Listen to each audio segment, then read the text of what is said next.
అలాగే దేవుని మాటలు మీరు విని ఆకర్షింపబడితేనే మీరు వచ్చారా, లేకపోతే లేదా? ఎలా వచ్చారు? ఎవరైనా పిలిస్తే వచ్చారా? సువార్త ద్వారా దేవుని మాటలు మనల్ని ఆకర్షించాయి. అదే దేవుని ఆకర్షించడం అంటే. వారే నా దగ్గరకు వస్తారు. వారిని ఇక్కడ మనం చూసుకుంటే యోహాను సువార్త 6వ అధ్యాయంలో ప్రభు చెప్పినటువంటి మాటలు చాలా విషయాలు. గత వారం మనం చదువుకున్నది అక్షయమైన ఆహారం కొరకు కష్టపడకుడి, నిత్య జీవము కలుగు చేసే ఆహారం కొరకే కష్టపడాలని చెప్తుంది. కనుక ఇక్కడ కూడా మనకు చెప్తున్నారు. ప్రభు యొక్క ఆలోచన ఏమైందంటే ఆయన దగ్గరికి వచ్చేవారికి అంచె జన్మన వారిని లేపుటియే ప్రభు ఈ లోకానికి రావడానికి కారణమేంటి? ఆయన చిత్తమేంటి? దేవుని చిత్తమేమై ఉంది ప్రభువుని ఈ లోకానికి పంపించడం? మనల్ని అంచితే నాన్న లేపటే అది ఆయన చిత్తము. మన యొక్క నిరీక్షణ ఏమై ఉంది చెప్పండి? అసలు మనం దేనికి మనం విశ్వసించాం? మన విశ్వాసం దేనికి? మన నిరీక్షణ దేనికి? మొట్టమొదటి అది మనం తెలుసుకోవాలి. దేనికి అసలు చెప్పండి? మనం ఇక్కడ కూర్చోవడం దేనికి చెప్పండి? ఆయన నమ్మిక ఉంచడం, విశ్వాసం ఉంచడం, రక్షణ అనేది ఇవన్నీ మనం చేయడానికి కారణమై దేని కొరకు ఇదంతా? మనము అంచెదినాన్న లేపడమే, పునరుత్థానం అంటారు దాన్నే. అందరూ చనిపోతారు, అందరూ సమాధి చేయబడతారు, అందరూ లేస్తారు. దేవుని అందు విశ్వాసం ఉంచినటువంటి వారు లేస్తారు, విశ్వసించినటువంటి వారు కూడా, ఆయనకి ఇష్టం లేనటువంటి వారు కూడా లేస్తారు. అయితే ఆయన అందు విశ్వాసం ఉంచినటువంటి వారు జీవ పునరుత్థానమునకు చేరుకుంటారు. పునరుత్థానం ఆయన అక్కడ నిత్య జీవానికి చేరుకుంటారు. కొంతమంది దేవుడు చేసి తీర్పు తీర్చేటప్పుడు ఈ పరిస్థితులు జరుగుతాయి. ఈ దేవుడు ఏర్పాటు చేసినది. వాటి నుండి తప్పించుకోవడం కోసమే దేవుడు మనల్ని పిలిచాడు. ఆయన పిలుపుకు లోబడి వచ్చినటువంటి వారు మనమందరం, మనల్ని విశ్వాసులు అన్నారు.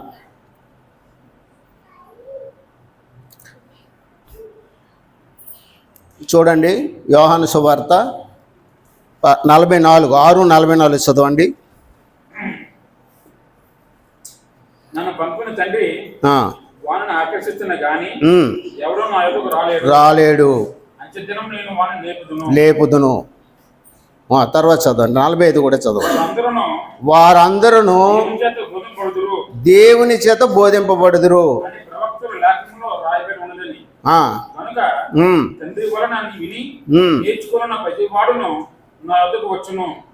తండ్రి యొద్ద విని నేర్చుకున్నటువంటి ప్రతి ఒక్కడు నా యొద్దకు వచ్చును.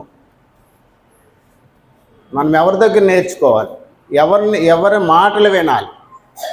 ప్రభువు కూడా చెప్పారు, ఈ బోధ నాది కాదు, తండ్రి వలన నేను చెప్తున్నటువంటి మాటలు.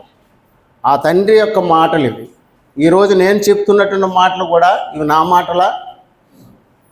వీటిని ఎవరైతే విశ్వసించి స్వీకరిస్తారో, అలా జీవిస్తారో వారే అంచెదినంలో లేపబడతారు. ఈ దినాన్న మనం నేర్చుకున్నటువంటి పాఠం ఏంటంటే ప్రతిఫలము. గత వారము ఏం చెప్పారు సహోదరులు? మీకు ఎవరికైనా గుర్తుందా?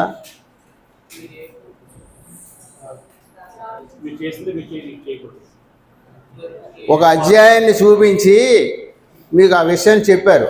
ఏం అధ్యాయం అది? గలతీయులు రాసిన పత్రిక 6వ అధ్యాయము 7వ వచనం. ఏముంది చదవండి. మర్చిపోయారా? వారం రోజులు అయ్యేసరికే మర్చిపోయారా? 6:7 మనుష్యుడా, స్పీడ్గా తీయండి. నాకైతే స్పీడ్గా చదవడం లేదేమి. మనుష్యుడా, నీవేమి విత్తుదవో ఆ పంటే కోయిదు చెప్పారు కదా గత వారం. అక్కడ కింద వచనాలు కూడా చదవండి. శరీరమును బట్టి విత్తితే తన శరీరం నుండి క్షయమని పంట కోయును, ఆత్మను బట్టి విత్తువాడు ఆత్మను బట్టి విత్తువాడు నిత్య జీవం పండువాడు. నిత్య జీవమని పంట కోయును. అబ్రహామును ఉదాహరణగా సహోదరులు చెబుతూ, అతని శరీరం బట్టి విత్తినటువంటి విత్తనమును బట్టి అతను అనుభవించినటువంటి ప్రతిఫలాన్ని గత వారం చెప్పారు కదా. ఎవరు బుర్రలోపడం లేదు, ఎవరు సరిగా ఆలకించడం లేదా. గమనించండి, ఇక్కడ చెప్పేవారు ఈ దేవుని వాక్యం ఎవరు చెప్పినా దాన్ని స్వీకరించండి. ఈ చెప్పేవారిని బట్టి వాళ్ళ జీవితాలను మటు మాత్రం మీరు అనుసరించవద్దు. యేసుప్రభు చెప్పారు అలాగా. ఇక్కడ ఈ వ్యక్తిని చూడొద్దు. ఇది జీవమైనటువంటి దేవుని మాటలు ఎవరు చెప్పినప్పుడు కూడా చాలా జాగ్రత్తగా ఆలకించాలి. నువ్వే వయసులో ఉన్నా సరే దేవుని వాక్యము అక్కడ ఏం చెప్తున్నారని గ్రహించండి, లేకపోతే చాలా ప్రమాదం. అది వ్యక్తిని చూశారా దేవుని గౌరవించలేనట్టుగా అవుతుంది. వ్యక్తి యొక్క బలహీనతలు మీరు చూడవద్దు. ఎప్పుడు వ్యక్తుల యొక్క ఎప్పుడు కూడా వాళ్ళు తీర్పు తీర్చడానికి ఆలోచన కలిగి ఉండొద్దు. ఒకవేళ అలా చేస్తే మనం నిత్య జీవానికి చేరుకోలేము. అయితే దావీదు యొక్క తన యొక్క జీవితంలో జరిగినటువంటి ప్రతిఫలము ఆయన ఎలా అనుభవించాడో చెప్పారు. అయితే దావీదుని దేవుడు గొప్పగా ఆశీర్వదించాడు. అయితే ప్రతిఫలం అనేది ఒక విధంగానే కాదు, మన యొక్క పరిస్థితులు, మన యొక్క మానవుని యొక్క ఆలోచనలు బట్టి మనం తప్పుటడుగులు వెయ్యొచ్చు. వాటి నుండి బయటికి రావాలని దేవుడు కోరుతున్నాడు. అదే తన అతిక్రమంలో పరిహారం నొందినటువంటి వాడు ధన్యుడు. 32 కీర్తనలో సోదరులు చెప్పారు కదా మనకి. అంటే అది ఉంది, అది ఉన్నటువంటి వాడు దేవుని చేత ఆశీర్వదింపబడతాడు. దేవుని దగ్గర అది ఉంది, అది ఎరిగినటువంటి వాడు దావీదు. అందువల్ల దేవుని ద్వారా ఆయన క్షమాపణ పొందినట్లు మనం చూడగలం. ఎంత క్షమాపణ పొందాడంటే, ఎంత దేవుడు దీవించాడంటే దావీదుని అద్భుతంగా దీవించాడు. ఎలా దీవించాడు? తన యొక్క సింహాసనము శాశ్వతంగా ఉంటుంది అన్నాడు. తన యొక్క రాజ్యము తరతరాలు ఉంటుంది అన్నాడు. ఆ రాజ్యంలోని పౌరులమే మనం ఇప్పుడు కూడా ఉన్నామా లేదా? ఆయన రాజ్యం ఏది? దేవుని యొక్క ఆశీర్వాదం కూడా నీ సంతానములో నుండే, నీ రాజ్యము, నీ సంతానం నుండి ఒక రాజు వస్తాడు. ఆ రాజే ఎవరు ఆ రాజు? యేసుప్రభు, దావీదు కుమారుడు. దావీదు సంతానంలో నుండి వచ్చేటట్టు చేశాడు దేవుడు. ఎంత దీవెన, ఎంత ఆశీర్వాదం. దేవుడు ఇచ్చే ప్రతిఫలం సామాన్యంగా ఉండదు.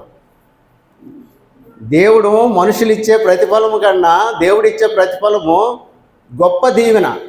మనలో లోపాలు ఉండొచ్చు, తప్పులు చేయవచ్చు, కానీ దానికి పరిహారం నొంది దేవుని యొక్క ఆశీర్వాదం పొందాలంటే మనం ఆయనకి ఇష్టంగా జీవించాలి. అప్పుడు ఆయన ద్వారా ప్రతిఫలం వస్తుంది. అది శాశ్వతమైనది.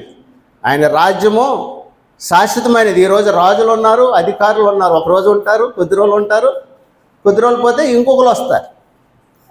కానీ దావీదు యొక్క ఆ సింహాసనం ఇప్పటికీ ఉందా లేదా?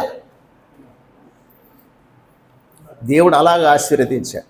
నీ సంతానం శాశ్వతమైంది. ఈరోజు మనుషులమైనటువంటి మనకున్నటువంటి పరిస్థితులు ఎటువంటివి అంటే, ప్రతిఫలము ఏ విధంగా మనకి దేవుడిచ్చే ప్రతిఫలం ఉంది, ఈ లోక సంబంధమైనటువంటి ప్రతిఫలం కూడా మనకు ఉంది. 2 విధాలుగా ఉంది. ప్రతిఫలం అంటే దేవుని పరలోకమందున్న దేవుని ద్వారా వచ్చే ప్రతిఫలం ఉంది.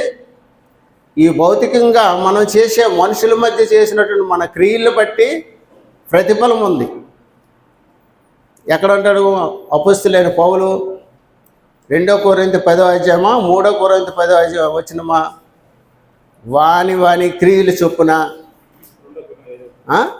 2 కొరింథీ 5:10 3:10 ఒకసారి చూడండి. చదవమ్మా. ఎందుకనగా తాను జరిగించిన క్రియలు చొప్పున అవి మంచివైన సరే చెడ్డమైన సరే ఈ దేహంతో జరిగించినటువంటి వాటి ఫలమును ప్రతివాడు పొందినట్లు మనమందరము క్రీస్తు న్యాయపీఠం దగ్గరికి వెళ్ళవలసిన పరిస్థితి ఒక రోజు ఉంది. దేవుని వాక్యం ఈరోజు హెచ్చరిస్తుంది. ఈ భౌతికమైనటువంటి దేహంలో ఉన్నటువంటి శరీరంతో ఉన్నటువంటి లోకంలో ఉన్నటువంటి మనం చేసే క్రియలు బట్టి దానికి ప్రతిఫలం ఉంది. దేవుడు ఒకప్పుడు లెక్క అడుగుతాడు. రోమీయులు రాసినటువంటి పత్రిక 2వ అధ్యాయం మనం 6వ వచనం చదివి వినిపించిన 2:6 రోమా. ఆయన ప్రతి వానికి వాని క్రియలు చొప్పున ప్రతిఫలము ఇచ్చును. క్రియ అంటే ఏంటి అర్థము? క్రియ అంటే ఏంటి?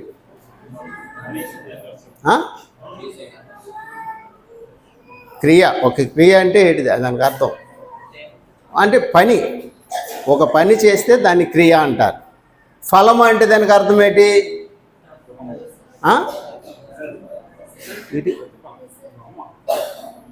బహుమానమే. అంటే మనం చేసిన దానికి జీతం అనొచ్చు కదా. పనికి వెళ్తే సాయంకాలం కూలిస్తారా ఎవరా? అంటే పని క్రియ, ఫలము ఏంటి? మనకి జీతము. ఇక్కడ అందరూ ఉద్యోగాలు చేసిన వాళ్ళు ఉన్నారా లేదా? నెలసరికి శాలరీ అందుకుంటున్నారు లేదా? మీ పని బట్టే జీతం ఉంటారు. అలాగే దేవుడట మనకట ప్రతిఫలం ఇస్తాడట. దేన్ని బట్టి ఇస్తాడు మనకి? వాని క్రియలు బట్టి. మనము చేసే ఈ భౌతికమైనటువంటి క్రియలు ఉన్నాయి, మనుషుల మధ్య చేసిన క్రియలు ఉన్నాయి, దేవునికి ఇష్టమైనటువంటి క్రియలు ఉన్నాయి. వాటిని బట్టి దేవుడు ప్రతిఫలం ఇస్తాడు. ఇందాక మనం ఉదాహరణగా మనం చూసుకుంటే దావీదు శరీర సంబంధమైనటువంటి ఇచ్చలను బట్టి ప్రతిఫలం అనిపించాడు కదా. మరి దేవుని దగ్గర కూడా ప్రతిఫలం పొందాడు. అది ఎలాగ సాధ్యమైంది? ఆ ఫలము కూడా దేవుని యొద్ద ఉంది. ఇప్పుడు ఈరోజు మనం విశ్వాసులైనటువంటి ఆయన బిడ్డలైనట్టు మనము ఏ ప్రతిఫలము పొందాలని ఆశిస్తున్నాం? ఎవరి దగ్గర?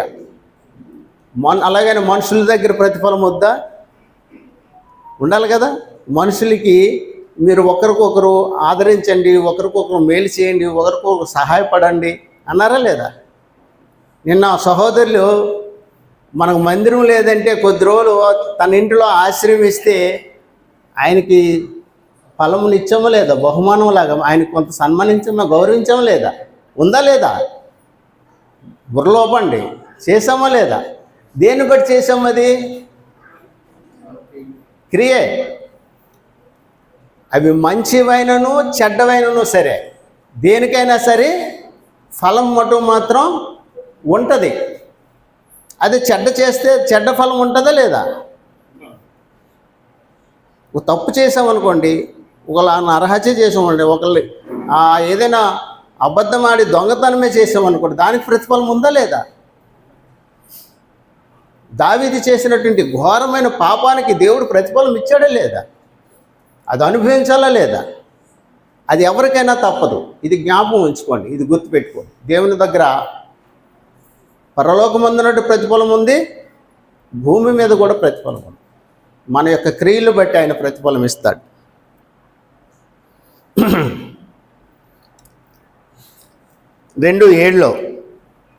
రోమా 2:7 ఇక్కడ కూడా 2 విషయాలు రాయబడి ఉన్నాయి. సత్క్రియలు 2వ అధ్యాయం 7వ వచనం.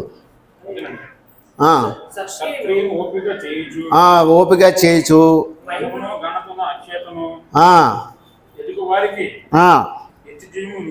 ఇక్కడ ప్రతిఫలం ఉంది. ఏమేమి వెతికితే నిత్యజీవం వస్తుంది? వెతికితే దేవుడు ఇచ్చే ప్రతిఫలం అది నిత్యజీవం. ఇంకొక ప్రతిఫలం ఉంది చూడండి. ఇంకో చదువు నా కిందకి, అదే కిందకి చదువు. అయితే భేదములు పుట్టించి సత్యముకు లోబడక దుర్నీతికి లోబడి వారికి దేవుని ఉగ్రతయు రౌద్రము వచ్చును. ఇది ఒక ప్రతిఫలం. రెండు దేవుని దగ్గర నుండి వస్తాయి. ఒకటి నిత్య జీవానికి తీసుకెళ్తుంది, ఇంకొకటి దేవునికి కోపానికి గురవుతాం. చాలా జాగ్రత్త. మొదటి అధ్యాయంలో, రోమీలు రాసిన పత్రిక మొదటి అధ్యాయంలో, దుర్నీతి చేత సత్యమును అడ్డగించేవారు ఉన్నారు. దేవుని నీతిని ఆటంకపరిచేవారు, అడ్డుకునేవారికి ఏముంది? దేవుని ఉగ్రత ఉందంటాడు. దేవుని ఉగ్రత ఉంది, వాళ్ళకి ఉంది, అది ఉంది. అయితే దేవుడు ఆ ఉగ్రత నుండి తప్పించాలని మనల్ని లోకంలోకి, దేవుని మనల్ని పిలుపు ద్వారా మనం లోకంలోకి వచ్చాం. లోకంలో నుండి ఇక్కడికి వచ్చాం. మనం ఆకర్షిస్తేనే వచ్చాం. ఏది విశ్వసించి వచ్చామో మనందరికీ మనకు తెలుసు. అయితే ఇక్కడికి వచ్చిన తర్వాత ఈ రెండో అధ్యాయంలో అపొస్తలుడైన పౌలు ఈ రెండో అధ్యాయంలో ఎందుకు ఈ విషయాన్ని చెప్పాడంటే, వాని క్రియలు చొప్పున జాగ్రత్త అని ఎందుకు ఈ మాట చెప్తున్నాడంటే, రెండవ అధ్యాయం 1వ వచనం చదవండి. కాబట్టి తీర్పు తీర్చు మనుషుడా, నువ్వెవడమైనా సరే నిరుత్తరుడవై ఉన్నావు, ఒట్టువాడివే. దేని విషయంలో తీర్పు తీర్చున్నావో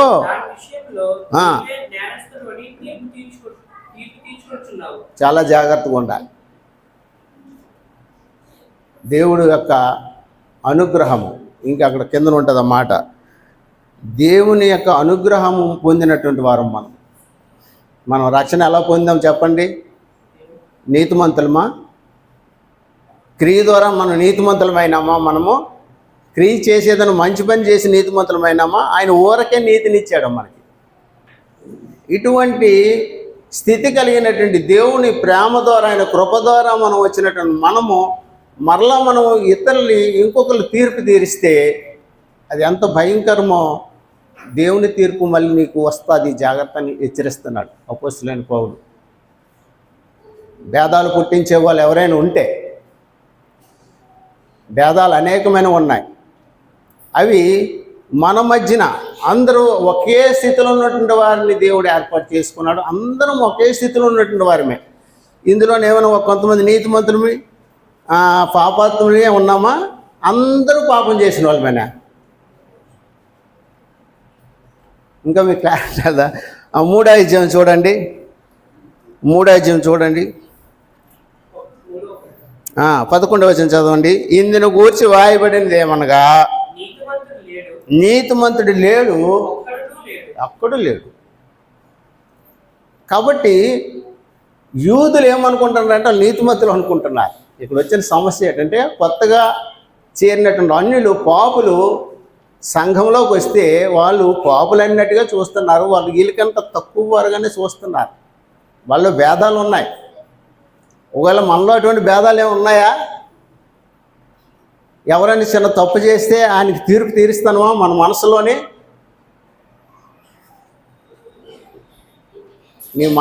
మన మనసులోకి ఎదుటివాడు తప్పు మనం ఆలోచిస్తాను అన్నప్పుడే నీవు తప్పులో ఉన్నావని దేవుని వాక్యం మనకి హెచ్చరిస్తుంది.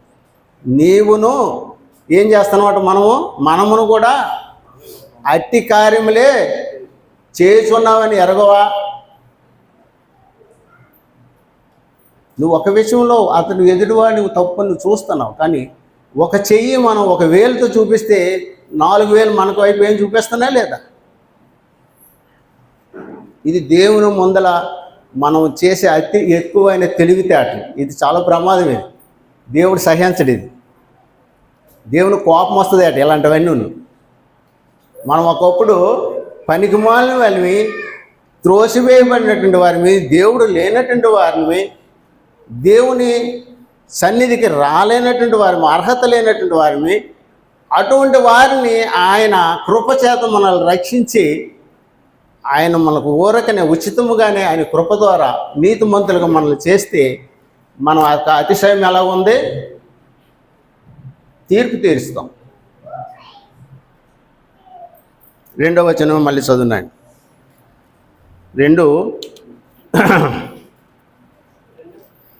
4వ వచనం లేదా అదే రోమేలు రాసిన పత్రిక 2:4. లేదా లేదా దేవుని అనుగ్రహం ఇక్కడ లేదా అంటే ఇక్కడ ముందు మాటలు మనం చదువుదామా? పర్లేదు, చదువుతారు మీరు. దేవుని తీర్పు తప్పించుకుందువా అని అనుకుందువా అని అనుకుంటూ చదువునాను. లేదా దేవుని అనుగ్రహము మారు మనసు పొందుటకు ప్రేరేపించుదనని ఎరుగక ఆయన అనుగ్రహ ఐశ్వర్యము సహనమును దీర్ఘశాంతమును తృణీకరించదువా. చాలా జాగ్రత్త. ఎవరికైనా తీర్పు తీర్చడం కాదు, నీవు ఒక మార్పు చెందాలట. ఒకవేళ తీర్పు తీరుస్తానంటే మనం ఈరోజే తెలుసుకొని ఎదుటివాడి తప్పులు చూసామంటే మన తప్పులు బోల్డ్ ఉంటాయి, చూడొద్దు. అది దేవుడికి ఇష్టం కాదు. నేను ఎలాగున్నాను, నన్ను నేనే పరీక్షించుకోవాలి. దేవుడు అనుగ్రహం ఉంది. ఒకవేళ అనుగ్రహం మారు మనసు పొందడానికి దేవుడు ఈరోజే అవకాశం ఇస్తున్నాడు మనకు. ఒకవేళ ఆలోచనలు ఏమైనా ఉంటే దేవుడు అనుగ్రహం ఉంది. ఆయన యొక్క ఏటివి ఆయన గుణలక్షణాలు కొన్ని చదివాము, మళ్ళీ చదువు నేను ఒకసారి. ఆయన అనుగ్రహ ఐశ్వర్యమును సహనమును దీర్ఘశాంతమును తృణీకరిస్తావా? దేనివల్ల తృణీకరిస్తాను? నీ హృదయ కాఠిన్యమా? మనకి మనిషిలో హృదయ కాఠిన్యం ఉంటుందట. కాఠిన్యం అంటే మొండితనం. ఆ మొండితనమే ఇశ్రాయేల్ని దేవుడు ఏం చేశాడు? ఇశ్రాయేల్ అందరూ మొండే కదా వాళ్ళు.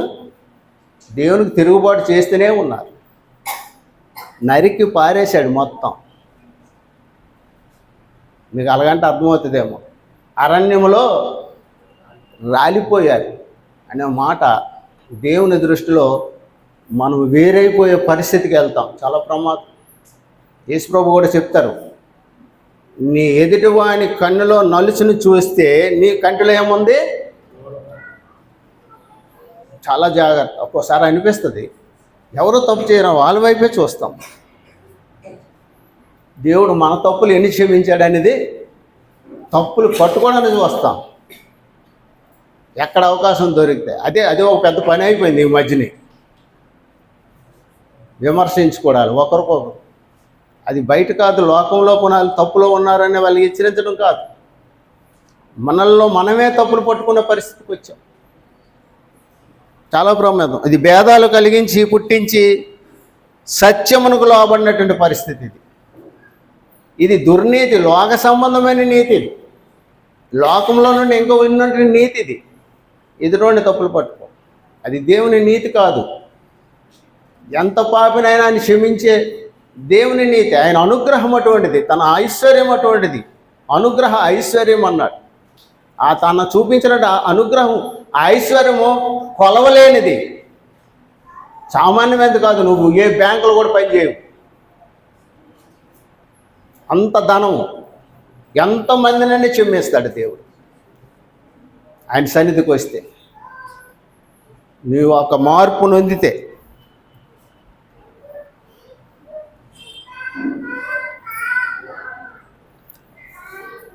ఇక్కడ మనం చూసినట్లయితే ప్రతిఫలం గురించి మనం మాట్లాడుతున్నాం కాబట్టి మనము ఏ ప్రతిఫలము పొందాలని కోరుకుంటున్నాం. గలతీయులకు రాసినటువంటి పత్రిక 6వ అధ్యాయము 12-13 వచనాలు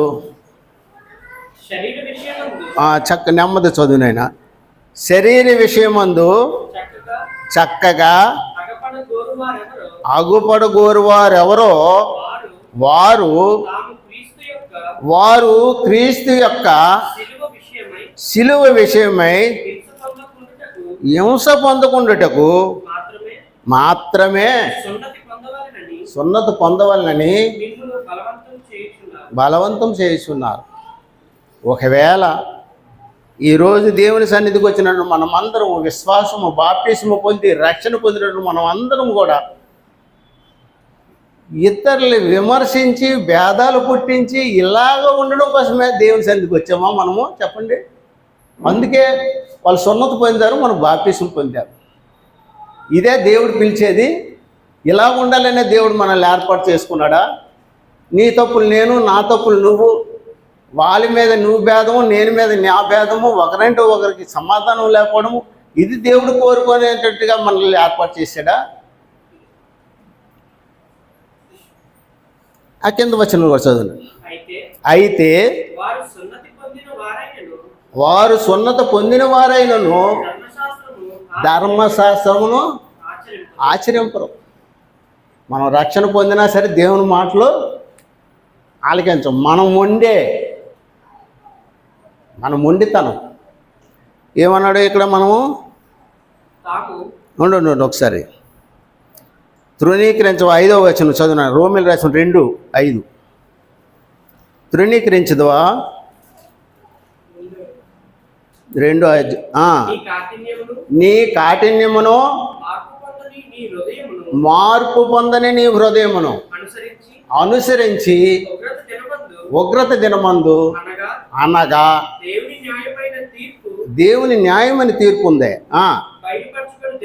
బయలుపరిచే దినమందు నీకు నీవే ఉగ్రత సమకూర్చుకోవడం అంటే మన భాషలో పోగు. మనం ఇక్కడ ఎంతమంది పోగు చేసుకుంటామని చెప్పండి? ఇతరులకు తీర్పు తీర్చి మనలో సమాధానం లేపడానికి కారణం ఏంటి?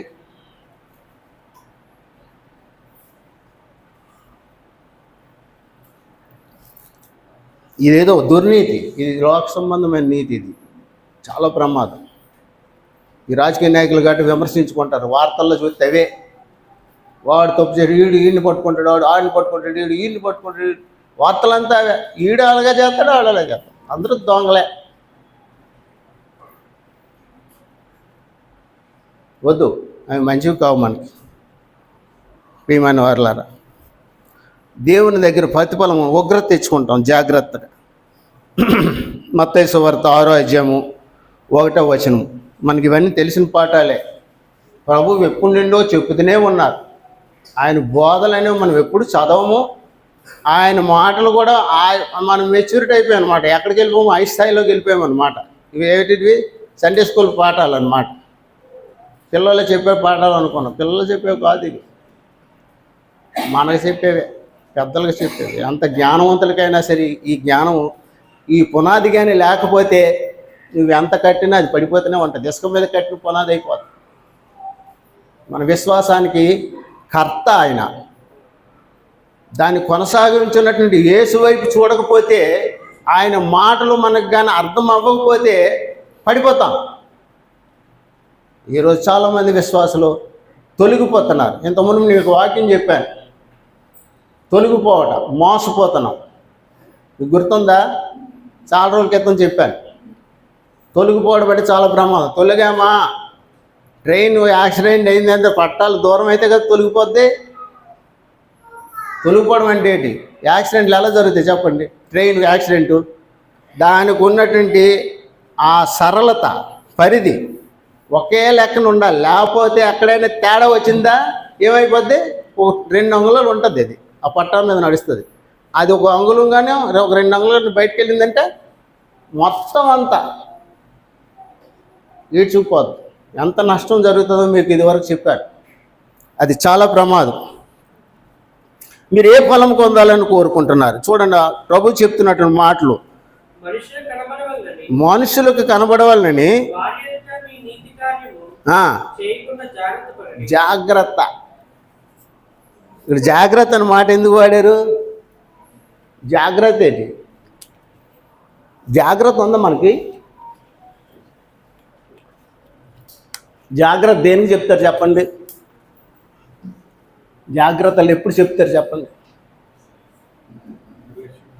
అప్పుడు ఆ ప్రమాదకరమైన పరిస్థితుల్లో ఏదైనా వెళ్ళావు అనుకో, ఒకవేళ అగ్ని కాలుతుంది, ఇల్లు తగలబడిపోతుంది, అందులో ఉన్న వాళ్ళు రక్షించాలన్నప్పుడు ఏం చేయాలి? మనం ముందు జాగ్రత్త చూడగా కొన్ని ఆపదలు వస్తాయి. మనం ప్రయాణం చేసేటప్పుడు, డ్రైవింగ్ చేసేటప్పుడు పెద్దవాళ్ళు చెప్తారు, నాయన కొద్దిగా స్పీడ్కి వెళ్ళకు, జాగ్రత్త అని చెప్తారా? అమ్మ వంట వండుతాను, గ్యాస్ కట్టావో లేదా అని జాగ్రత్త చెప్తారా లేదా? ఒకవేళ గ్యాస్ కానీ కట్టకపోతే ఏమవుతుంది? ప్రమాదమా లేదా? ముందే జాగ్రత్త పడితే ప్రమాదం జరుగుతుందా? ప్రభు జాగ్రత్త చెప్తున్నాడు. జాగ్రత్త. ఏటా జాగ్రత్త? ఏం చెప్తున్నాడు ఆయన? చదువులేదు. మనుషులకు కనబడవలనని వారి ఎదుట జాగ్రత్త పడడి, లేకపోతే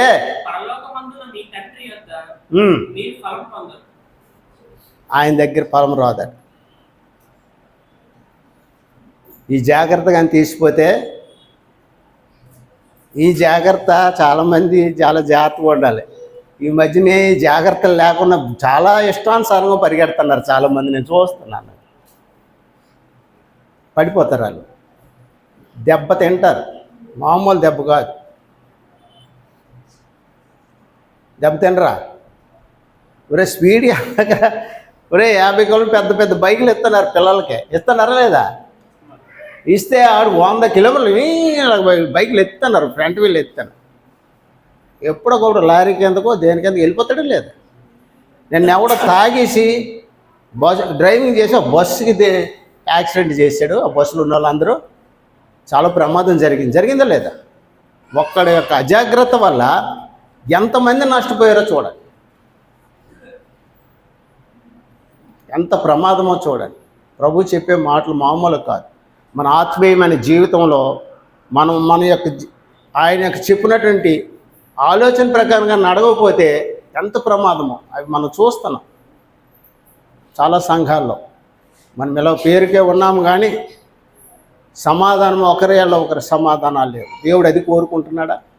ఒకలా ఉంటే మాత్రం అది దేవుని సంఘం కాదు.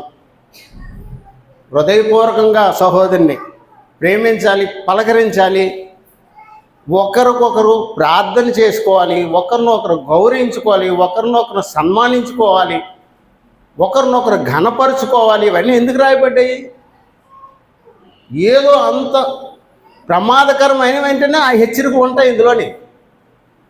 మనిషి అది చేయడు కాబట్టి అది ప్రమాదం, చాలా ప్రమాదం.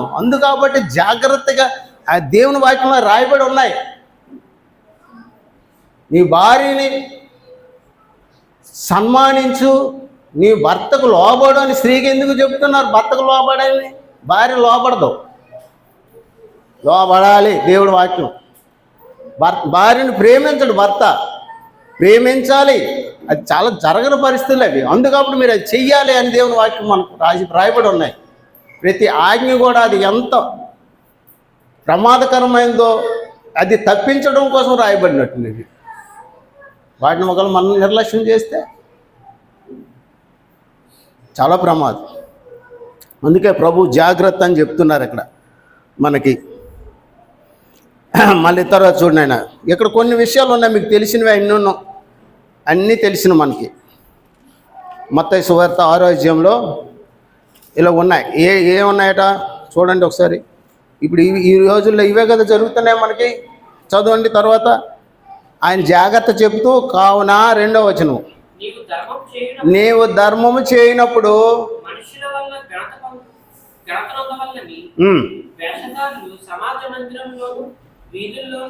అంటే ఇక్కడ మనం ఇంకా అంత చదవక్కర్లేదు.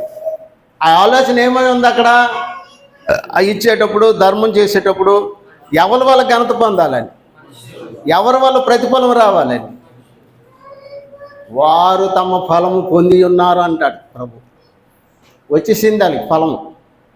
ఎవరి వల్ల? మనుషుల వల్ల ఘనత కావాలంటే మనుషుల వల్ల ఘనత వస్తుంది. ఈరోజు మనుషుల వల్ల ఘనత పొందిన చాలామంది ఉన్నారు. గొప్ప గొప్ప సేవకులు ఉన్నారు, గొప్ప గొప్ప పండితులు ఉన్నారు. అది దేవుని దగ్గర నుండి వస్తుంది వాళ్ళకి. ఆ కింద చదవండి. అయితే నీవైతే ధర్మం చేయనప్పుడు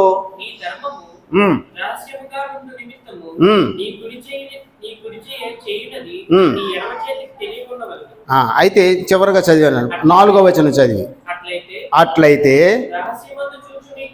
రహస్యమందు చూచి నీ తండ్రి నీకు ప్రతిఫలం ఇచ్చును. ఏది మళ్ళీ సండే స్కూల్ పాఠాలు నేర్చుకున్నట్టు ఉందే మనకి. మళ్ళీ పాతవి ఇప్పుడు చెప్పి మాకు అవన్నీ తెలియదు కంటతం అనుకుంటున్నారా? జాగ్రత్త. ఈ పునాదిలో కానీ లేకపోతే మొత్తం కూలిపోదు బిల్డింగ్. నువ్వు ఎంత బలం కట్టు, కాంక్రీట్ కట్టు మీద ఎంత వేషధారణతో కట్టు, ఎంత అలంకరణ చూపించు, అందులో యేసు ప్రభు ఉండడు, ప్రభు ఉండడు, దేవుడు ఉండడు. నువ్వు ఎటువంటి సంఘాలు కట్టడాలు కనబడతాయి, జనాలే కనబడతారు. మందిరంలో దేవుని యొక్క చిత్తము, సమాధానము, శాంతి, ప్రేమలు, ఐక్యతలు అవి ఉండవు. ఒక కుటుంబంగా ఒక బాధ్యత ఉండదు. ఏదో మందిరానికి వస్తామో అటెండెన్స్ చేసుకుని వెళ్ళిపోవడమే అంతే. వెళ్ళి చూడండి, డినామినేషన్ సంఘాలు వెళ్ళి చూడండి, అన్నీ అయ్యగారే చేసేస్తారు, ఎవ్వరూ అక్కర్లేదు. కొన్నిటికే అవసరం సహోదరు. కాబట్టి ఇది మనుషుల వలన వచ్చినటువంటిది. తర్వాత ఇంకొక ఫలము కూడా ఉంది, ఒకసారి చూడండి. ఇది అక్కడ ప్రార్థన గురండి. 5వ వచనం, మనుషులకు కనబడవాలని. ఇది మనుషులకు కనబడాలని ఇది కూడా ఫలము రాదు. తర్వాత ఇంకోటి 16వ వచనంలో ఉంది. ఇక్కడేంటంటే ఇది కూడా మనుషులకు కనబడాలనే. నీ ఉపవాసం చేసేటప్పుడు అక్కడే మీరు ఫలం పొందరు. అయితే అప్పుడు 18వ వచనం చదువున్నాను. అప్పుడు రహస్యమందు చూసి నీ తండ్రి, మనకి ఏ ఫలం కావాలి? మనుషులు చూసే ఫలము కావాలా, మనుషుల వల్ల ఫలం కావాలా, దేవుని వల్ల ఫలం కావాలా? దేవుడిచ్చే ప్రతిఫలం అనేది, ఆ జీతం అనేది గొప్పది, ఆశీర్వాదకరమైనది, దీవెనకరమైనది. నీకు కొంచెం బాధగా ఉండొచ్చు, లేట్ అవ్వచ్చు, వెయిట్ చేయి. ఆయన ఇచ్చే వరకే ఆగాలి, తొందరపడిపో. ఏదో నా చిన్నప్పుడు పాట ఉండేది, లైవ్ వెళ్ళిపోతుందా, ఓ మనసా తుల్లి పడకు తొందర పడకు అంటది ఏదో పాట. మనం తొందర పడిపోతాం ప్రతిదానికి. తొందరగా దీవులు వచ్చి అలా తొందరగా ఎక్కువ పెద్దవాళ్ళు అయిపోవాలి. అలాగే అయిపోయారు విశ్వాసులు.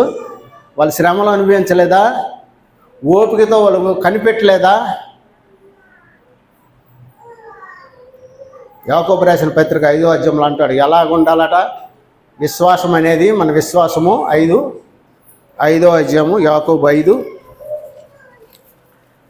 ఒక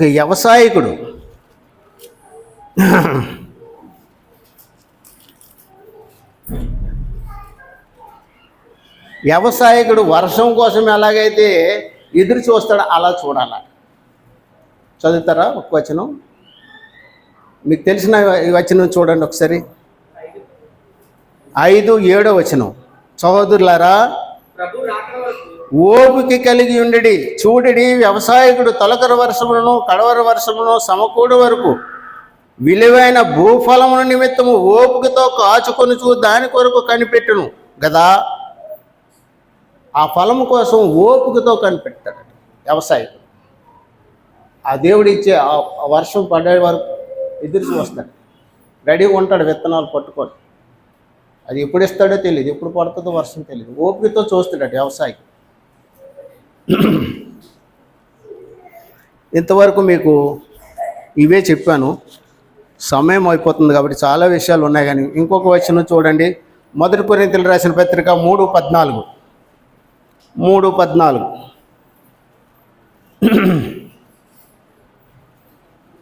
ఈరోజు చాలామంది పని చేస్తున్నారు, వారు ఏ జీతం ఆశిస్తున్నారో తెలియదు, కానీ దేవుని దగ్గర జీతం రాదు. చదువునండి. పునాది మీద పని నిలిచిన ఎడల వాని జీతము. పునాది మీద ఒకడు పనికి నిలవాలట. ఈరోజు దేవుని సంఘము, దేవుని మందిరము కానీ ఒకవేళ అది నిలవాలంటే దాన్ని కట్టేవాడు, దాన్ని నడిపించేవాడు అది సరిగ్గా కట్టాలి. ఈరోజు చాలామంది కడుతున్నారు. ఎలా కడుతున్నారు? ఆ మీద చెప్తారు చూడండి. ఏటితో కట్టేస్తున్నారు, ఏటితో కడుతున్నారు చూడండి. గడ్డి, ఇంకా నష్టం కాదు, మీద ఇంకొక మీదకి చదివాలి, మీదకి వెళ్ళాం. ఎవడైనాను ఈ పునాది మీద బంగారము, వెండి, వెలగల రావు కదా, ఇంకా అంతకన్నా ముందు మీదనే ఉంటాయి. గడ్డి అని ఉంటుంది కదా. చదువు. కాగా కొయ్యి కాలు, గడ్డి, కాలిస్తే నిలబడతాయా? ఏది నిలబడుతుంది లాస్ట్కి? ఎంత వేడికైనా తట్టుకునేది ఏది నిలబడుతుంది చెప్పండి? చెప్పండి. బంగారమే కదా, విలువైంది అదే కదా.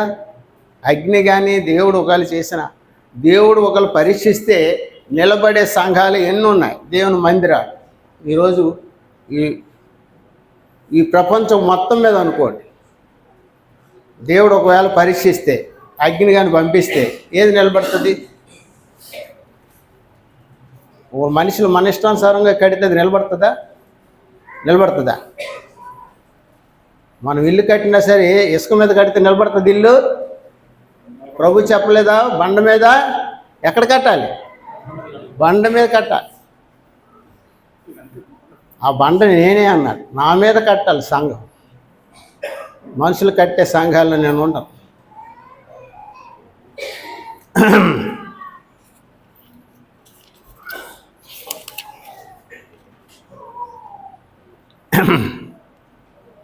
ఇక్కడ చూడండి, భౌతికంగా మనము అనేకమైన చేసినటువంటి మేలుకి ప్రతిఫలం పొందుతాం. మీరు ఎవరికైనా మేలు చేస్తే వారు మీకు మేలు చేస్తారా చేయరా? ప్రతిఫలం వస్తుందా రాదా? ఇందా సోదరుడు కూడా మనం చెప్పుకున్నాం, చిన్న ఆయన చేసే సహాయాన్ని బట్టి మనం అందరం ఆయన మేలు చేయాలనుకున్నాం లేదా? అదే ఒక అధికారికి చేసామనుకోండి మేలు, ఏమవుతుంది? ఆయన దగ్గర వచ్చే ప్రతిఫలం ఎలాగుంటుంది?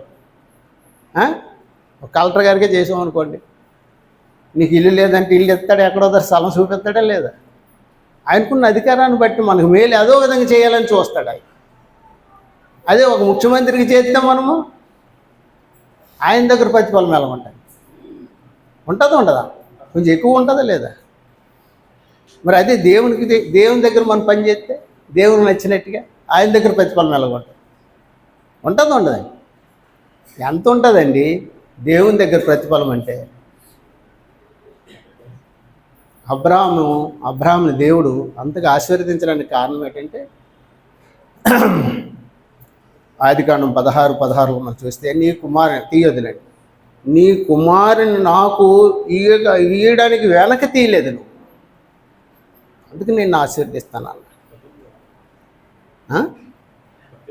18:16 వచనం మీరు నేను మామూలుగా మీకు గుర్తుండడం కోసం చెప్తాను. అంటే ఎంతగా ఆశీర్వదించాడో దేవుడు. దేవుడి ద్వారా ప్రతిఫలాలు, ఆశీర్వాదాలు మనం కావాలనుకుంటే అలాగ దొరుకుతాయి మనకి. ఆయన ఎంతో సహనంతో ఎదురు చూశాడు. ఆయన ఎవరు సహాయించుకున్నా, సహనం లేకున్నా ఎవరికి ఆశీర్వాదాలు ఓరక వచ్చి చాలా జాగ్రత్తగా ఉండాలి ఈ విషయంలో. అదే ఒకసారి చూడండి, ఎస్తేరు గ్రంథం 6:1-9 మనం చదివినట్టుగా అయితే, ఎస్తేరులో మొర్దెకై రాజుకి ప్రాణాన్ని కాపాడాడు కదా. రాజుకి ఆపద వచ్చేటప్పుడు గేట్ మ్యాన్ ఉన్నాడు కదా, ఎవరైతే ఆపద చేస్తారో వాళ్ళ విషయంలో ఆయన కాపలాదారుడు ఉన్నందువల్ల ఆయన ప్రమాదం తప్పిపోయింది. రాజు ద్వారా మొర్దెకైకి ఎటువంటి బహుమానం ఇవ్వాలని ఆలోచించడం లేదా? ఎలాంటి బహుమానం ఇస్తే మంచిదని ఆలోచించడం లేదా? మరి అదే దేవుడి ద్వారా ఆయన కొంత బహుమానం పొందాడు. ఆ బహుమానం ఎలాంటిది తెలుసా? గేట్ మ్యాన్ అయినా హామాన్ అనేవాడు వచ్చినప్పుడు ప్రార్థన అడుగు తలంచలేదు, నమస్కారం చేయలేదని అడు కోపం కదా. నా దేవుడిని తప్ప నేను ఎవరిని కనపరచను అన్నాడు మొర్దెకై. నా దేవుడికి తప్ప నేను ఎవ్వరికి తల వంచను అన్నాడు. ఎంతగా దీవించాడు ఆయన్ని, ఎంతగా ఆయన అభివృద్ధి పరిచాడు. రాజు తర్వాత రాజు అంత స్థితిలో నుంచాడే లేదు. అలాగే అనేక మందిని మనం చూడొచ్చు. అలాగే రూతును కూడా మనం చూడొచ్చు. నీ దేవుడే నా దేవుడే అనేటువంటి ఆమె నిర్ణయం చేసుకుందే. ఆమెను ఎంతగా ఆశీర్వదించాడు. అన్యురాలైనప్పుడు కూడా దేవుని ఫలము అంత గొప్పదిగా ఉంటుందని మీకు చెప్పడం కోసం చెప్తున్నాను. అలా మీరు విశ్వాసాలు అనేక మందిని మీరు చూడండి. అలా యోసేపుని కూడా చూడండి. దేవుడు అక్కడ లేడు, దేవుడు చూస్తాడని భయపడ్డాడు. దేవుని ఎంత కనపరిచాడో చూడండి. దేవుడు ఎంతగా దీవించాడు. ఆయన ఎన్ని శ్రమలు పొందినా చివరికి ఏం మిగిలింది? రోమీయులు రాసిన పత్రికలో ఎన్నో అధ్యాయం, అది 8వ అధ్యాయమా, మేలు కలుగుటికై సమస్తము సమకూడి జరుగుతున్నాయంటే దేవుడు ఒకప్పుడు నీకు మేలు జరిగించే ఆ కూడికలు అనేది నీకు ఏర్పాటు చేస్తాడు. అంతవరకు ఒప్పుపట్ట. దేవుడిచ్చే ఆశీర్వాదాలు అంత గొప్పగా ఉంటాయి. ప్రియమైన వారు, ఈరోజు మనం ఏ ఫలము పొందాలని ఆలోచన చేస్తున్నామో మీరు చూడండి. నేను పాఠంలోకి వచ్చేస్తున్నాను. ఇంకా చివరగా ఎంతవరకు భూమి మీద ఉన్నట్టు ప్రతిఫలాల గురించి మనం చూసాము. ఇంకొక వచనం చెప్తున్నాను. సంఖ్యాకాండం 25:9. ఒకళ్ళ సమయం ఉంటే కరెక్ట్గా ముగించేస్తాను. నాకు ఇంకొక 5 నిమిషాలు ఉందా సమయము? చూడండి. సంఖ్యాకాండం 25:9. ఫీనెహాసు గురించి ఇక్కడ రాయబడి ఉంది. ఫీనెహాసు చేసినటువంటిది ఇక్కడ మోయాబీలు పాపం చేసి చనిపోయారు. మోయాబీలతో పాపం చేసి ఇశ్రాయేలీయులు చాలామంది అక్కడ చనిపోయినట్లు మనం చూడగలం. వాళ్ళతో పాపం చేశారు. పాపం వలన చనిపోయారు అక్కడ. అయితే ఆ చనిపోయిన స్థితి ఎవరు తెచ్చారనేది ఈ ఫీనెహాసు తట్టుకోలేకపోయాడు. చదువుతారా?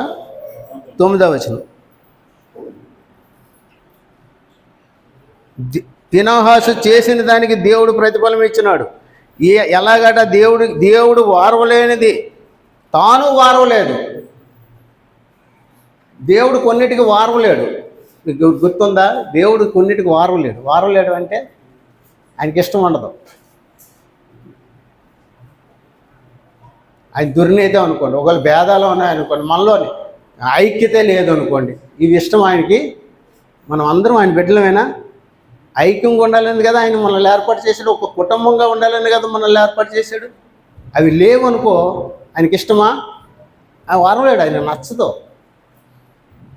పాపాత్ములు కానీ పాపులు కానీ ఏ ద్వారా వచ్చి వాళ్ళ ద్వారా ప్రతిఫలాలు ఎవరి ద్వారా వచ్చాయి అంటే అది ఆయనకి ఇష్టం ఉండదు. భేదాలు పుట్టించేవారు, మత భేదాలు, ఈ రకరకాలు చూసేస్తారు. పత్రికల్లో రాయబడి ఉంటాయి చాలా విషయాలు. అవి ఎవరైనా సరే దేవునికి ఇష్టం ఉండదు. అవి వారవలేడు అట దేవుడు. అక్కడ చూడండి, ఎక్కడుందో మాట వారవలేను అని మాట.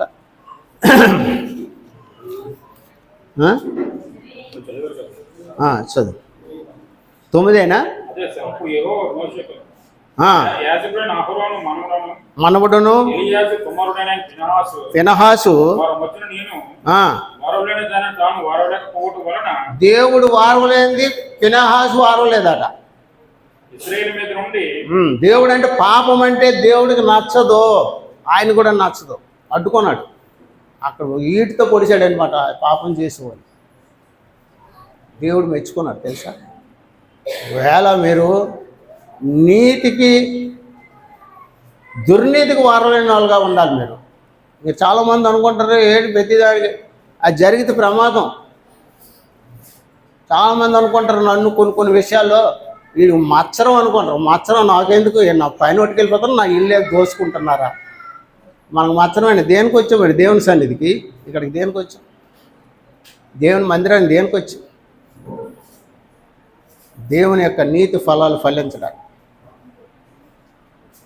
ఆ నిత్యరాజ్యాన్ని స్వతంత్రించుకోవడానికి, మనలోని లోక సంబంధమైన చెడు లక్షణాలన్నీ పోవడానికి, వాటిని ఒకటికొకటి తగ్గించుకుంటూ మనం క్రీస్తుకు కలిగిన సంపూర్ణ సమానమైన వారసులుగా మనం తయారవడం కోసం వచ్చాం. కానీ ఏమైనా ఆశించి వచ్చారా? మీరేమైనా ఆశించి వచ్చారా ఇక్కడికి?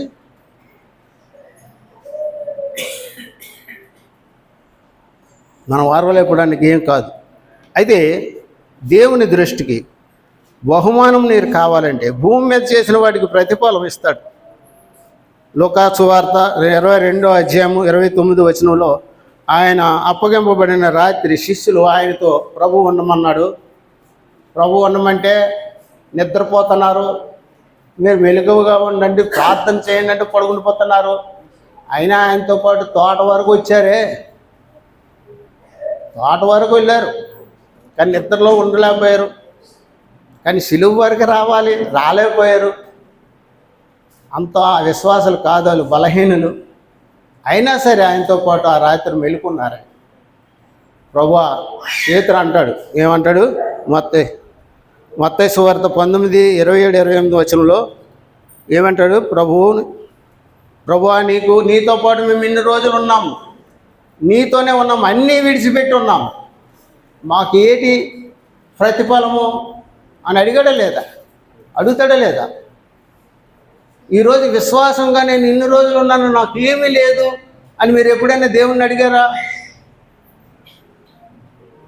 వాళ్ళు అలాగే బాగున్నారు, అలాగే వెళ్ళిపోదామని మీరు ఆలోచన చేస్తున్నారా? ఆ మార్గం ఎన్నుకుంటున్నారా? ఆ ప్రతిఫలం కావాలని తొందరపడుతున్నారా? కాదు, ఆయనతో పాటు ఉండాలి. ఏమన్నారు అప్పుడు ప్రభు? 19వ అధ్యాయము మత్తయి సువార్త. పేతురు, ఇదిగో సమస్తము విడిచిపెట్టి నిన్ను వెంబడిస్తాము కనుక మాకేమి దొరుకును, మాకేటి ఫలము? ఒకవేళ విడిచిపెడితే ఏమొస్తుందని మనం విడిచిపెట్టాం, కానీ వాళ్ళు విడిచిపెట్టారు.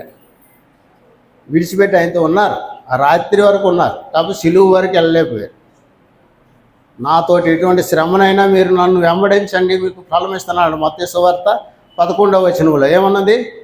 నా నిమిత్తము జనులు మిమ్మల్ని నిందించి హింసించి మీ మీద చెడ్డబాట్లు పలిగినప్పుడల్లా మీరు సహించండి. ఏమిస్తాడట అక్కడ అన్నాడు ఆ మాట? పరలోకమందు ప్రతిఫలం దొరుకుతుంది. ప్రతిఫలం ఊరుగా దేవుని దగ్గర ప్రతిఫలం రావాలంటే ఎన్ని ఉన్నాయో చూడండి.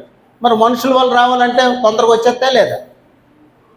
నిన్ను మెప్పించిస్తే నీ దగ్గరకు అంత వచ్చేస్తుంది, నిన్ను మెప్పించితే నేను కొత్త ఇస్తాను, మనుషులందరినీ మెప్పిస్తే మీకు నచ్చినట్టుగా అంత తయారు చేస్తే. మొన్న ఎవరో చర్చికి ఎవరు మందిరానికి రాలేదట. వాళ్ళు ఎందుకు రాలేదంటే వాళ్ళు ఇళ్ళ సంఘాల్లో ఆదివారం ప్రతి ఆదివారం భోజనాలు పెడతారట. ఫస్ట్ మన చర్చికి వచ్చేవారు, ఎందుకంటే అలాంటి సంవత్సరానికి వాళ్ళు చీరలు ఇస్తారట. ఏమిస్తారు? చీరలు ఇస్తారు. అవి మనం ఇవ్వలేదని రావడం మానేశారు. వాళ్ళు అందుకోసం తిరుగుతారు వాళ్ళు కొంతమంది. ఇక్కడ ఇవేమి దొరకవు. దేనికోసం మనం వచ్చాము? ఎవరి ద్వారా ప్రతిఫలం రావాలని మనం వచ్చాం. ఎవరి కోసం మనం బ్రతుకుతున్నాం? ఎవరి కోసం జీవించాలి? మన విశ్వాసం ఏంటి? ఆయన ఇస్తాడు. నాతో పాటు 12 గోత్రాలకి ఏంటి తీర్పు తీర్చడానికి ఇట్లే నేను పునర్జన్మందు మహిమగల తన సింహాసనం మీద ఆశీడై ఉన్నప్పుడు నన్ను వెంబడించిన మీరును 12 సింహాసనం మీద తీర్పు తీర్చి ఎంత స్థానాన్ని ఇచ్చాడండి? దేవునితో సమానమైన స్థానాన్ని ఆయన పక్కన. యేసు ప్రభు యొక్క స్థానం ఎక్కడ? తండ్రి కుడిపార్శ్వన. దేవుని దక్షిణాస్తం అంటే చిన్నది కాదు. ఆ అర్హత మనం సంపాదించాలంటే చిన్నది కాదు. దేవుణ్ణి మనం ఎరిగినట్లుగా, దేవుడు మనల్ని ఎరిగినట్లుగా అది ఉండడం అనేది మన విశ్వాస జీవితం అనేది చిన్నది కాదు. అది ఓర్పుతో కూడింది, సహనంతో కూడింది, నిరీక్షణతో కూడినటువంటి, విశ్వాసంతో కూడుకున్నది. దేవుని మెప్పించాలంటే, ఆయన దగ్గర ఫలం రావాలంటే, ఆయనకి ఇష్టంగా మనం ఉండాలి. అది లేకపోతే చాలా కష్టం. మోషేను మనం చూసినట్లయితే 11వ అధ్యాయమే ఎబ్రీలు రాసిన పత్రిక 11:26 వచనం. ఆయన దృష్టి ఎవరి మీద ఉంది? మన దృష్టి మీద. ఐగుప్తు ధనము కంటే క్రీస్తు విషయమైన ఎంతో గొప్ప భాగ్యమని ఎంచుకొని దేవుని ప్రజలతో శ్రమ యోచించి ఒప్పుకోలేదు. ఎలాగనగా ప్రతిఫలముగా మెల్లిగా చదవండి. ప్రతిఫలముగా కలగబోవు బహుమానమందు ఎటు ఉంచారండి? దృష్టి. మన దృష్టి ఎటు ఉంది? దేని మీద? అసలు మనకి ఏ దృష్టి మర్చిపోతాం. ఎటు చూడాలో మర్చిపోతున్నట్టు ఎటో తీసుకెళ్ళిపోతున్నారు. మనం వాళ్ళని చూస్తున్నాం, మనం ఆయన్ని చూడడం మానేసి మనం ఎందుకు వచ్చాము ఏటో వాళ్ళు అలా చేస్తున్నారు. అలాగా మనం అలాగే వెళ్ళడానికి ప్రయత్నం చేస్తున్నాం. వద్దు, అది వదిలేండి. అది విశాల మార్గం, వెళ్ళామండి. ఇరుకు మార్గంలో వెళ్దాం మనము. దృష్టి. మొన్న ఒక కంటికి దెబ్బ తగిలింది, డాక్టర్ దగ్గరికి వెళ్ళాను నేను. వెళ్తే ఆయన నాకు ముందర బోర్డు పెట్టాడు. బోర్డు పెట్టి అద్దాలు ఎలా పెడుతున్నాడు, కనబడుతుందా అని అడుగుతున్నాడు. అంటే నాకు నా కను దృష్టి ఎంత ఉంది అనేది చూస్తున్నాడు, లెక్క చూస్తున్నాడు. ఇప్పుడు మన దృష్టి నా దృష్టి ఎటువైపు ఉందని చూడాలంటే డాక్టర్ చూడగలదా? అర్థమైందా? మన దృష్టి ఎవరి మీద ఉండాలి? మోషే ఎవరి మీద దృష్టి ఉంచాడు? ఆయన దృష్టి అది ఉంచాడు కాబట్టి అవన్నీ విడిచిపెట్టాడు. ఇవి మనల్ని బలపరిచేది. ఇలా ఉండాలి కదా అని మనం అనుకొని ఇలాగ డెవలప్ అవడం మనిషి అలాగా అది కావాలని కోరుకుంటే దేవుని దగ్గర ఫలం తప్పిపోతాం. చాలా ప్రమాదం. నోవహు కూడా, నోవహుని దేవుడు అంతమందిలో కూడా ఆయన్ని కాపాడాడంటే ఏంటి కారణం? ఆదికాండం 6వ అధ్యాయం 8వ వచనం ఒకసారి చదివితే,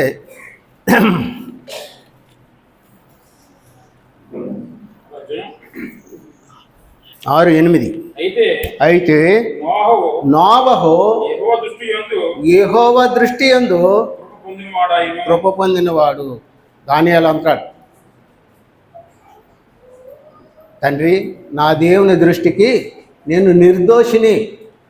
మనం ఎవరి దృష్టికి నిర్దోషులుగా కనబడాలి? మనుషుల దృష్టికి నీతిమంతులకు కనబడాలా? దేవుని దృష్టికి నీతిమంతులకు కనబడాలి. మన వేషం ఎంతో భక్తి ప్రదర్శించేస్తాం. వేషధారణ అన్నాడు. మత్తయి చదువుకున్నాం, వేషధారులు ప్రార్థన చేసేటట్టు చేయొద్దంట. అది వేషధారణ, దేవుడు ఇష్టపడదని. చాలా జాగ్రత్తగా ఆలోచించాలి మీరు. చాలా ప్రమాదం. మనం ఎక్కడికి వెళ్ళిపోతున్నాం, తప్పిపోతున్నాం, మీరు జాగ్రత్త చూసుకోండి. మీ విశ్వాసంలో తొలిగిపోకుండా జాగ్రత్త చూసుకోండి. కాబట్టి ఆయన దృష్టి ఉంచాడు, ప్రతిఫలం పొందాడు. తన ఇంటి వారందరూ కూడా రక్షణ పొందారు. మీకు చాలా వచనాలు మీకు చెప్తాను, రాసుకుంటారా? ఈ ప్రతిఫలం గురించి ఒక 5 నిమిషాలు మీరు నోట్ చేసుకోండి. యోబు గ్రంథం 34:11 ఇవన్నీ ఎతికాను నేను. 34:11 తగినట్టు ఫలము ఇచ్చును. కీర్తన 62:12 వారి క్రియలు ప్రతిఫలము. ఇవే కోట్ చేశారు పౌలు, అపోస్తులు. ఈ గ్రంథాలు చదివే మనకు అక్కడక్కడ వివరించారు. సామెతలు 24:12 పనులు బట్టి ప్రతీకారము. నీవు చేసే పని బట్టి దేవుడు ప్రతీకారం ఇస్తాడు.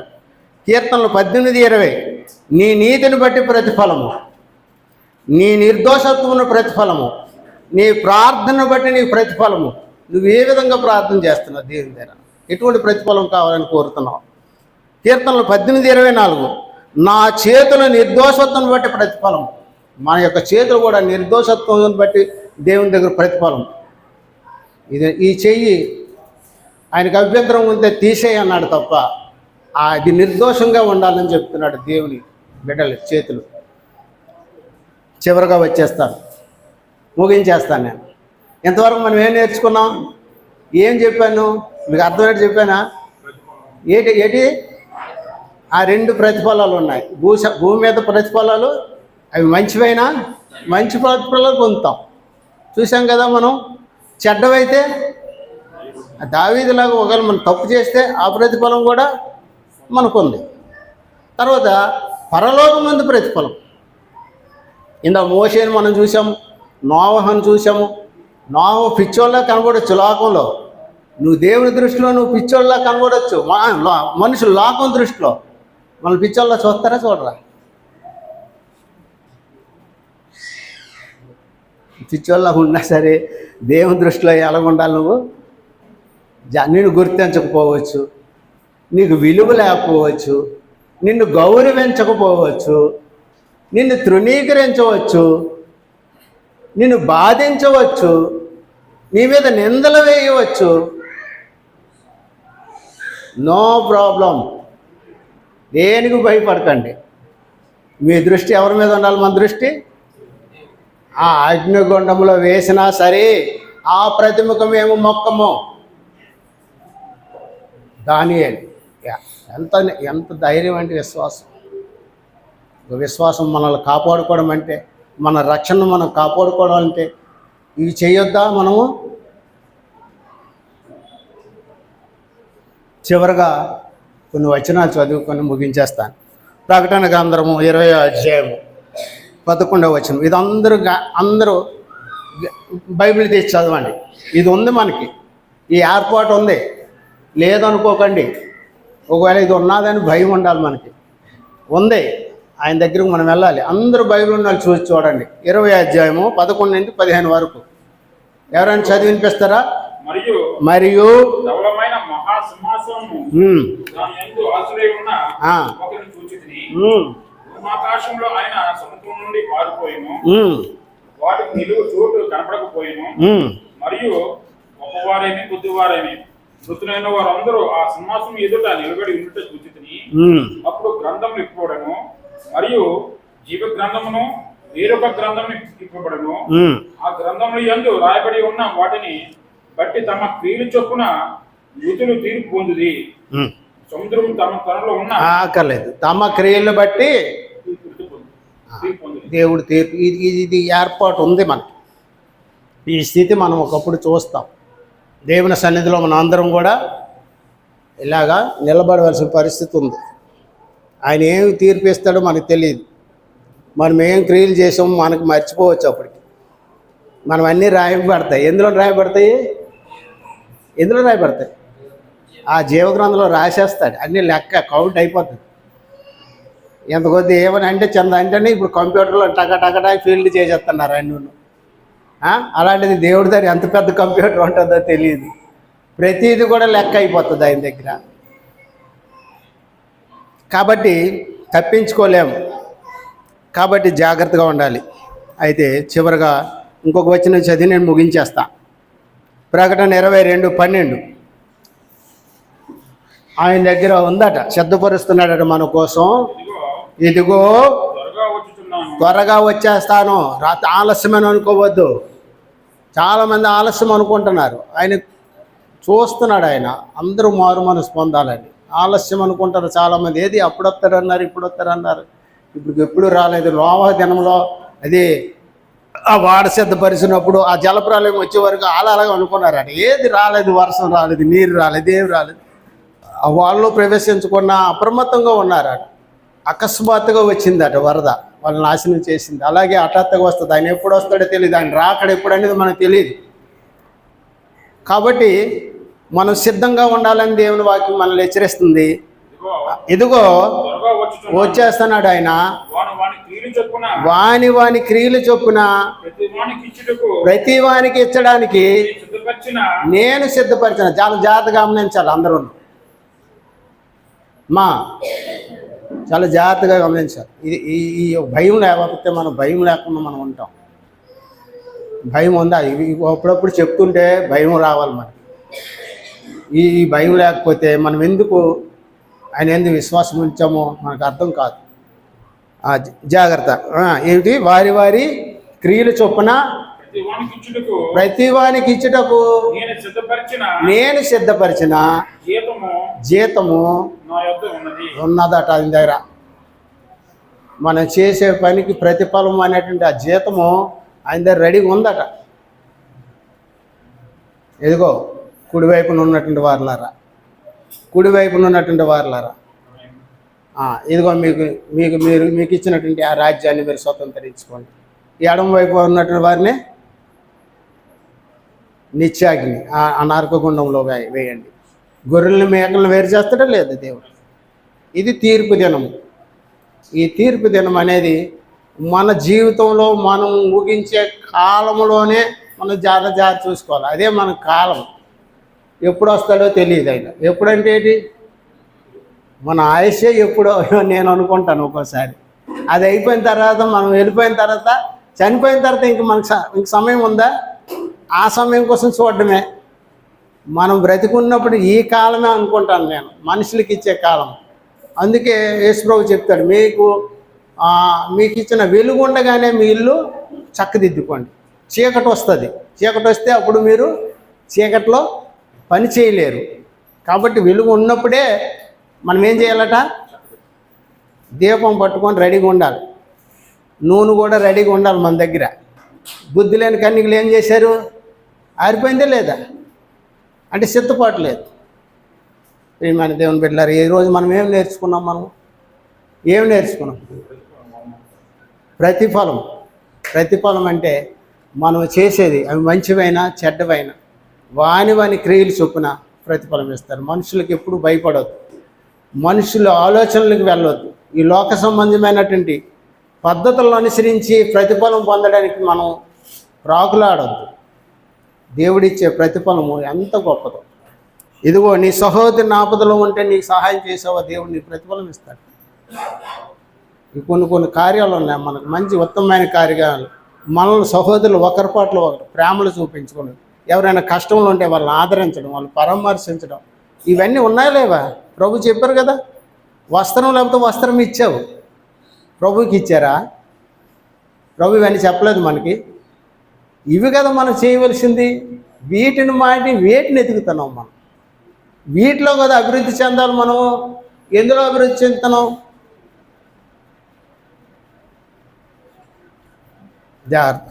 మీ యొక్క పనిని బట్టి జీతం ఇస్తాడు. ప్రియమైన దేవుని సేవకులారా, విశ్వాసులారా, మీ పని ఎలా ఉందో మీరు జాగ్రత్త చూసుకోండి.